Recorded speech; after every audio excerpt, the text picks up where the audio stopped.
అందరికీ నమస్కారం. నా పేరు నైమిష. నేను ఎల్కేజీ చదువుతున్నాను. ఇప్పుడు చెప్పబోయే శ్లోకం దక్షిణామూర్తే శ్లోకం. గురువే సర్వలోకానం విషజే భవరోగిణం ఇదే సర్వ విద్యానం దక్షిణామూర్తే నమః. ఇప్పుడు చెప్పబోయేది హయగ్రీవ శ్లోకం. జ్ఞానానందమయం దేవం నిర్మల స్ఫటికాకృతిం ఆధారం సర్వ విద్యానం హయగ్రీవోపాస్మహే. ఇప్పుడు చెప్పబోయేది సరస్వతి శ్లోకం.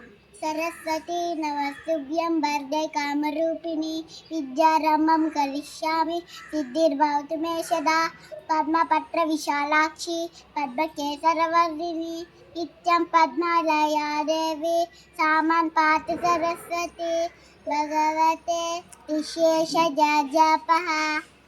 ఇప్పుడు ఫ్రెండ్స్ మీకు నచ్చినట్టు అయితే లైక్ చేసి సబ్స్క్రైబ్ చేయండి.